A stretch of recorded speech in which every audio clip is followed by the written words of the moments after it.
안녕하십니까. EBS 미래교육 클래스 신조어입니다. 팬데믹 시대를 겪으면서 단점이 장점이 된다는 말을 새삼 실감하는 학교가 있습니다. 바로 작은 학교입니다. 작은 학교여서 꺼려왔던 이유들이 이제는 작은 학교만의 경쟁력이 되고 있습니다. 미래학교의 대안으로까지 떠오르고 있는 작은 학교가 잘 자리매김하려면 지역사회가 어떤 노력을 함께 기울여야 할지 논의해보는 시간을 가져보겠습니다. 오늘 함께해 줄 분들을 소개합니다. 작은 학교는 작은 학교들의 다양성 관점에서 꼭 필요한 학교다.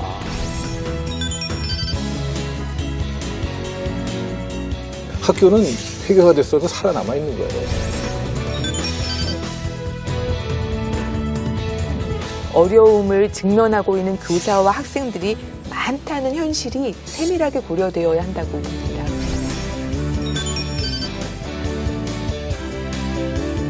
학생 수만을 가지고 학교의 존폐에 대해서 이야기한다는 것은 사실상 무리가 있다라고 생각합니다. 협력적인 교육 환경이 조성된다는 것이 장점이라고 볼 수 있겠습니다.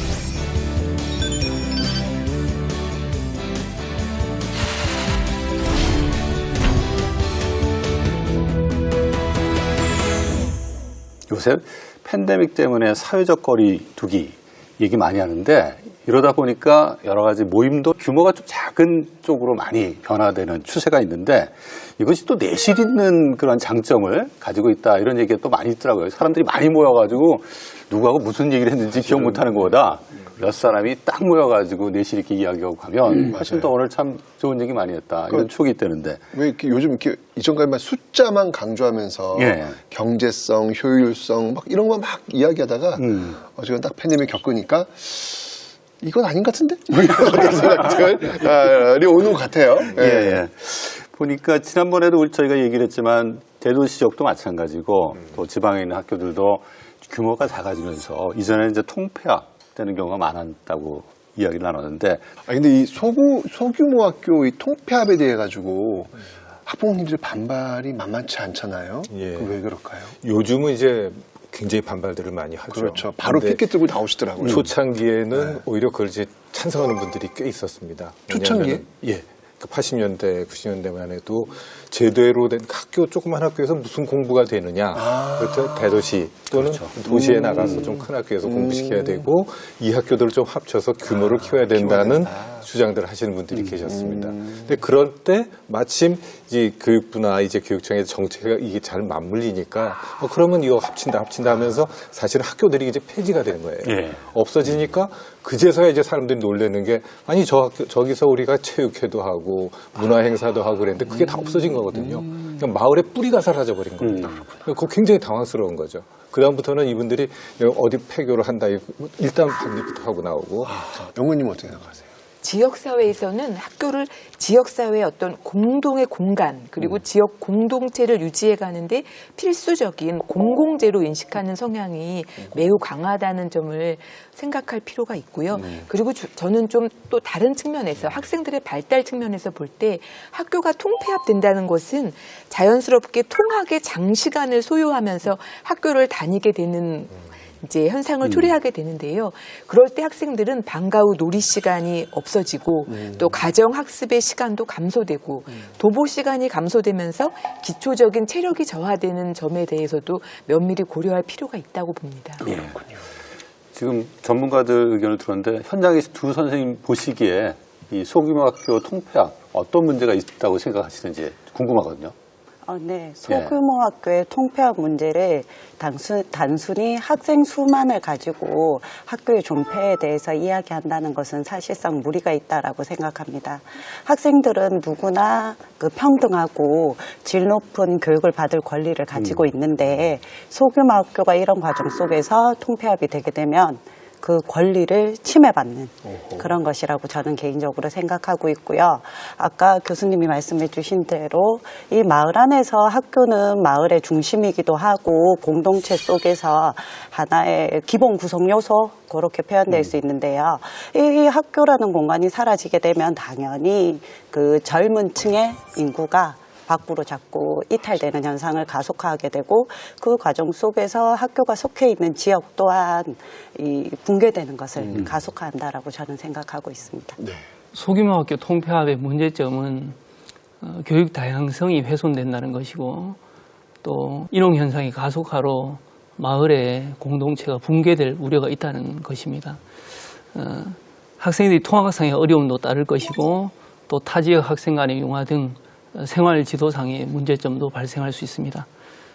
소규모 학교는 학생과 지역 사회가 함께하는 공동의 공간이고 또 상생의 공간이라고 할 수 있습니다. 아이들이 많이 뛰어노는 생기 있는 그런 마을과 또 소규모 학교 통폐합으로 인용 현상이 가속화되어서 활력을 잃은 그런 마을의 모습을 생각해 본다면 작은 마을의 교육에 기회가 주어지는 것이 얼마나 중요한 일인지 다시 한번 깨닫게 되죠. 학생들이 소규모 학교에서 자연 친화적인 환경에서 학습하고 또 인성을 키워갈 수 있기 때문에 소규모 학교 통폐합을 단순히 경제적, 행정적 이유로 통폐합하는 것은 다시 한번 진지하게 고민되어야 하겠습니다. 맞아요. 그러니까 이렇게 지역을 가보면 그 지역이 이제 노령화되고 이제 그러는데 그걸 해결하는 가장 좋은 방법은 교육 이외에는 대안이 현재까지 그렇죠. 없는 네. 것 같아요. 왜냐면 그래야 대한민국 교육 중요하지 않습니까? 그래서 사람들이 그래야 모여야 되니까 그런 일이 있는 것 같은데, 그러니까 이 지역에서 교수님 이 학교라는 공간은 단지 교육만을 위한 공간이 아니라 그 외의 역할들이 더 많이 있다는 이야기잖아요. 그렇습니다. 네. 저희 그 연구 보고서를 작성할 때 이제 주민들하고 이제 인터뷰를 하면서 그분들이 한 얘기 중에 제가 꼭 기억에 남는 게 있어서 네. 이분이 뭐라고 그러시냐면은 작은 학교는 지역 주민들의 사회적 삶의 심장이자 마을 공동체에 필요한 사회적 자본의 생산자이면서 관리자다. 이런 말씀을 하셨어요. 그게 아직도 맺혀가지고 사회적 삶의 심장이요? 맞다. 딱 맞습니다. 그 심지어 이 학교가 폐교가 되더라도 이 졸업생들이 어딜 가겠습니까? 모이자 그러면은 학교에서 모이거든요. 그러니까 학교는 폐교가 됐어도 살아남아 있는 거예요. 그래서 그 주민들이 계속 그 학교의 졸업생인 이상은 그 학교는 여전히 학교의 그 지역의 중심으로, 마을의 중심으로 남아 있는 거죠. 그렇군요. 마을과 학교는 이 어떤 상생의 공간이죠. 뭐 어른과 아이를 함께 살리는 공간이고 또 문화를 교류하고 공유하는 그런 마당이 될 수 있습니다. 그 아이들이 교실에서만 이제 배우는 게 아니잖아요. 학교를 오가면서 또는 방과 후에 어른들의 삶에서 또 어른들이 이야기하는 칭찬을 듣고 아이들은 자라납니다. 이렇게 뭐 아이들을 위한 소중한 공간이기도 하지만 그 마을에 사는 어른들에게도 또 의미 있는 그런 곳입니다. 마을 어린들은 이제 학교에서 아이들이 노래를 부르거나 뛰거나 또 잘하는 그런 소리를 들으면서 오히려 삶의 활력을 얻고 또 열심히 일할 수 있는 그런 의욕을 갖게 된다고 생각을 해요. 이런 면에서 마을 교육 공동체가 함께 살아나야 그 마을이 살고 결국 학교가 없어지고 사라지면 마을도 사라지고 없어진다. 이런 우리가 좀 절박한 생각들을 좀 해야 된다고 생각합니다. 실제 그 현재 보이고 있는 것 같아요. 그렇습니다. 네. 지금 이제 이 통폐합의 문제점들을 쭉 저희가 이야기를 했는데 이런 문제점들을 저희가 다 공감하기 때문에 또 인식을 하고 있기 때문에 이제 방향이 바뀌기 시작했잖아요. 이 작은 학교의 특성들을 살려주고 지역의 거점 또 학생들이 좀 작은 단위에서 성장할 수 있는 질적 교육을 제공하는 장소로 변하고 있는데 어떤 방식으로 학교 정책들이 이후에 변화됐는지. 경기도의 경우는 2001년도 초에 사실은 이 작은 학교 살리기 그때는 소규모 학교 육성 지원이라는 그런 사업으로 이제 했는데요. 그 당시에 상당히 이제 정책적 효과가 있었어요. 이제 도청과 도교육청이 서로 함께 이제 협력을 해서 이 사업을 진행했는데요. 초기에 이제 학교의 특성화 교육을 지원한다랄지 또 학교 환경을 이제 개선하고 그 다음에 통학버스 같은 걸 운영하니까 상당히 좀 뭐 반짝 효과라고 그럴까 이런 것이 굉장히 있어서 그 시골 학교에 뭐 도이지 아이들이 전학을 오거나 해서 굉장히 많은 학생들이 그 학교에 다니고 이랬는데 문제는 돌아오는 농어촌 학교다 이렇게 얘기는 했지만 주민들이 이제 농어촌으로 돌아와야 되고 주민들이 좀 자생력을 가져야 되는데 그렇게 되지 못하니까 정책 지원이 딱 끊어지면 다시 말해서 자치단체장이나 교육감이 그 부분에 대해서 관심이 없으면 작은 학교는 오히려 연쇄적으로 그 왔던 아이들이 다시 도심으로 돌아가거나 이웃 학교로 돌아가고 학교는 점점 더 어려워지고 이런 문제점도 있더군요. 네. 지금 두 분께서 지금 작은 학교에 몸담고 계시잖아요. 자, 그러면 작은 학교의 장점. 네, 이것만 얘기하면 안 돼요. 단점까지. 어떤 것들인지 한번 좀 각각 좀 말씀 좀 해주시죠. 제가 근무하고 있는 그 초등학교 상황 속에서 아이들은 이렇게 보살핌과 이렇게 가르침이 함께 이루어져야 하는 상황인데 이 작은 학교의 최대 장점은 바로 담임 선생님의 보살핌을 많이 받을 수 있다는 것이 있습니다. 그러다 보니까 아이들을 이렇게 개별의 특성을 충분히 파악할 수 있고 그걸 통해서 개별화 교육이라던가 학생 맞춤 교육이 충분히 이루어질 수 있는 상황이 있다는 게 장점이고요.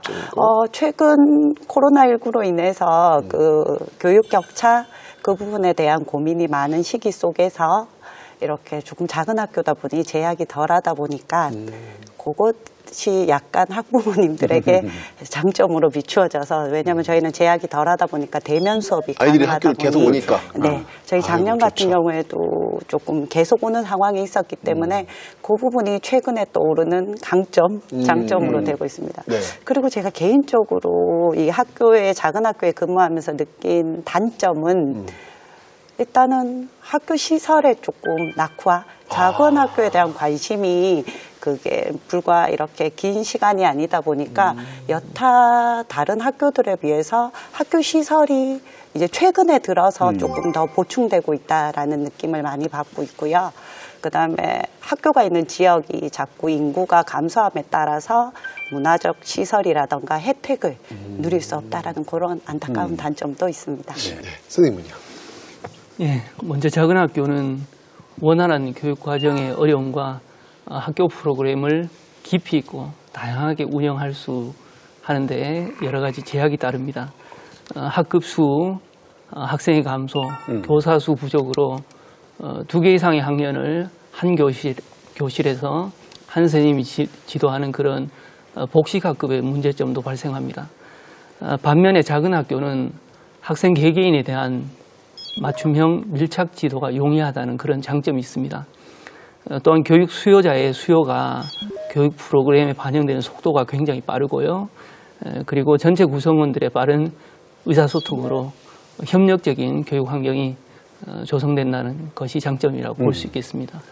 두 선생님 얘기를 듣다 보니까 장점은 지난주에도 저희가 얘기를 해서 끄떡끄떡 했는데 단점 딱 들으니까 귀가 솔깃해지는 게 아니 그렇게 어려움이 있는데 지원을 받아야 되는 거 아닙니까? 아까 시설 문제, 그다음에 교원 문제 말씀하셨는데 충분히 경북 지역의 경우 지원이 되고 있는지 궁금하거든요. 어떤 지원을 받고 있어요? 저희가 경북에서 작은 학교 그 자유학부제를 운영하면서 저희가 2019년도부터 이게 정책화로 본격적으로 시작되었고 초등 같은 경우에는 그 3년여간에 걸쳐서 그 예산 지원이 나오고 있습니다. 그 초등 같은 경우에 저희 학교가 19년도에 처음 하면서 그 19년도 시작하는 학교는 2천만 원의 지원을 받았고 그 이외에 뭐 2020년이라든가 2021년에 지속적으로 1천만 원씩의 그 작은 학교들에게 대해서 지원이 이루어지고 있고요. 그 중등 같은 경우에는 현재 초등보다 1년 뒤인 2020년에 중학교는 그게 자유학부제가 시작되었고 마찬가지로 2020년에는 2천만 원의 지원을 그다음 2021년과 2022년에는 각각 1천만 원씩 지원을 통해서 학교 안에서 자유학부제 그 프로그램 및 운영을 위한 예산으로 사용할 수 있도록 되어 있습니다. 하여튼 어려운 그 여건에서 이제 작은 학교를 운영하고 계시는데 오늘 경북에 두 선생님 오셨는데 먼저 나무초등학교 우리 조 선생님 근무하고 계신 현장을 같이 가보겠습니다. 시내 학교에 입학을 했는데 코로나 터지고 아이도 너무 힘들어하고 마스크 끼고 수업하는데 친구들 얼굴도 모르고 코로나19가 이어지면서 학생이 많이 몰린 도심 지역 학교들의 걱정도 깊어지는데요. 여기 고민을 덜어줄 작은 학교가 있습니다. 나무초등학교는 안동 도심에서 조금 떨어진 나무면에 자리한 소규모 학교인데요. 한때는 학생 수가 줄어 걱정이 많았지만 인근 지역에서 통학하는 학생들이 점차 늘어나면서 다시 활기를 찾았습니다. 집이 멀어가지고 버스 타고 왔어요. 한 10분 정도 걸려요. 집이 간평인데 여기까지 오는데 30분 걸리는데 셔틀버스로 타고 와서 너무 편해요. 저희 학교에서는 자유학구제를 운영하고 있어서 도시에 사는 아이들이 스쿨버스를 타고 등교를 하는데요. 스쿨버스 타고 제일 멀리서 오는 학생은 몇 분 걸릴까요? 보통은 10분에서 15분 정도 거리에 스쿨버스를 타고 오고 있습니다. 자유학구제는 주소를 옮기지 않아도 학구에 상관없이 도심의 큰 학교에서 지역의 작은 학교로 전입학하는 제도인데요. 남우초의 경우 자유학구제를 운영하면서 약 7km 떨어진 지역의 학생들이 매일 스쿨버스 등을 이용해 등하교를 하고 있습니다.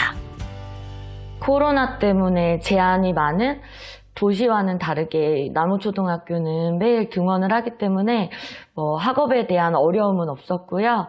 학교에서 다양한 프로그램을 많이 지원을 해주는데 비용적인 부담도 없고 그래서 참 좋은 것 같아요. 현재 남우초는 전교생 51명 중 절반 이상이 자유학구제로 전입학을 했는데요. 자유학구제라. 집 근처 큰 학교 대신 작은 학교 남우초를 선택한 겁니다. 특히 코로나19 상황에서 인원이 적다는 점은 작은 학교의 큰 강점이 되었는데요. 매일 등교할 수 있고 다양한 학습 기회가 학생들에게 골고루 돌아가는 점도 중요한 선택 요소였습니다. 사람이 많이 없으니까 좀 더 안 부끄럽게 발표를 할 수 있는 것 같아요.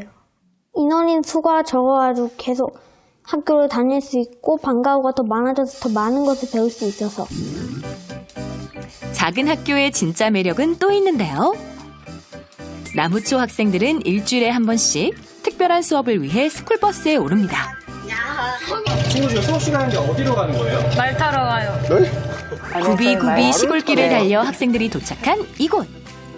인근 지역에 있는 한 승마장인데요. 오늘은 남우초 학생들의 승마 교실이죠. 평소 쉽게 볼 수 없는 낯선 동물인 만큼 말에게 어떻게 다가가야 하는지부터 배우는데요. 우리 걸갱이나 빗으로 말을 깨끗하게 손질 먼저 해볼 거예요. 이거는 이 업체와 또 이렇게 어떻게 학교 프로그램이 만들어져 있는 건가 보죠? 네. 저희가 주 1회 그 학생들이 수업 시간 안에 특기 프로그램으로 가고 있어요. 구석구석 시원하게 빗질을 해주면서 말과 학생들은 천천히 서로에게 익숙해지는 시간을 갖습니다. 나비야, 난 늘 좋아해. 아이 좋아. 항상 말을 탈 때는 말을 사랑하는 마음이 있어야 돼요. 따뜻한 말 한마디와 맛있는 먹이를 건네며 말과 친해지기 작전에 돌입하는데요. 말과 교감하고 친숙해지는 과정은 승마에 있어서 중요한 단계 중 하나입니다. 처음엔 좀 말이 너무 커가지고 좀 무서웠는데 지금은 달리기도 하고 너무 재밌어요. 본격적으로 승마에 나서기 전 안전장구도 빠짐없이 꼼꼼하게 착용하는데요. 어떤가요? 우리 남우초 학생들 제법 멋진 기수 같죠? 하나, 둘, 잘했어요. 자, 허리 세우고 코피 잡을게요. 남우초는 3년째 승마 시범학교로서 특색 프로그램을 운영하고 있습니다.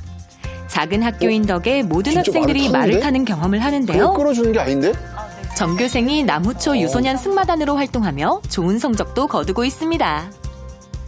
처음 탔을 때는 올라타는 게 무섭고 긴장했는데 계속 타보니까 실력도 늘고 잘 타는 것 같아요. 지역에 저런 승마장이 있으니까 가능한 일이죠. 그러네. 그 지역에 있는 뭐 특색이 있는 것들과 연결을 해가지고 지금 하는 거군요.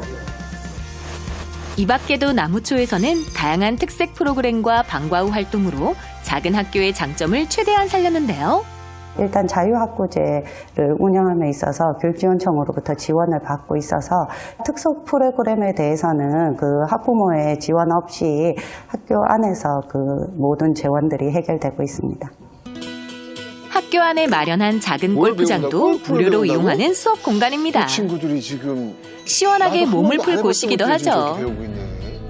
테이크백부터 시작. 하나, 둘, 셋. 탕 하세요. 학생들은 체육교과와 방과후 프로그램 등을 활용해 간단한 골프 동작을 배우고 연습하는 시간을 갖는데요. 힘을 빼서 부드럽게 스윙이요 하면 돼요.